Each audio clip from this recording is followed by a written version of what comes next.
കിട്ടിയില്ലേ? എനിക്ക് ഇഷ്ടപ്പെട്ട ഒരു സെലിബ്രിറ്റീനെ മനസ്സിൽ വിചാരിക്കാം. എന്നോട് പറഞ്ഞിട്ടുണ്ടോ?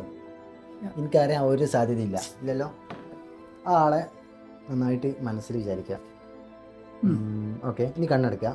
എന്നിട്ട് ഇപ്പം പുറത്തേക്ക് പോവാണ്. പുറത്തേക്ക് ഈ ഒരു ഏരിയയിലൂടെ നടന്നു പോവാണ്. ആ നടന്നു പോകുന്ന ടൈമിൽ പെട്ടെന്ന് ഇയാൾ എൻ്റെ മുന്നിൽ അൺഎക്സ്പെക്റ്റഡ് ആയിട്ട് വന്ന് ആളെ കണ്ടുമുട്ടി. ഈ ഭയങ്കര എക്സൈറ്റ്മെൻറ്റിലാണ്. എന്നിട്ട് കണ്ണവർക്ക് അയാളെ കണ്ട് അയാൾക്ക് ഒരു ഷെയ്ക്കേൻ്റെ കൊടുക്കുക മനസ്സിൽ. ഞാൻ ചെയ്തോ? ഓക്കെ. ഒരു കോമൺ ആയിട്ടുള്ള ഒരു സിനിമാ നടനാണല്ലോ അല്ലേ? മെയിൽ ആക്ടറാണ്. ആൾ ഇഷ്ടപ്പെട്ട ഒരു സിനിമ ഒന്ന് മനസ്സിൽ വിചാരിക്കും. പറയണ്ട, വിചാരിച്ചു. ഓക്കെ. ആളെ പേരിൻ്റെ ഫസ്റ്റ് ലെറ്റർ ഒന്ന് മനസ്സിൽ വിചാരിക്കും. എ അല്ലേ? Second letter. ആൾ ലാസ്റ്റ് കണ്ട സിനിമ ഓർമ്മ ഉണ്ടോ? ഓർമ്മ ഉണ്ട്.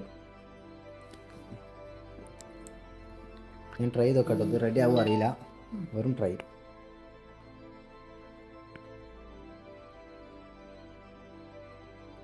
ശരിയാണോ അറിയില്ല. ഞാൻ ഒരു പേര് എഴുതിയിരുന്നു. ഈ എൻ്റെ മൈൻഡിൽ ആളെ പേരെന്ന് പറയും.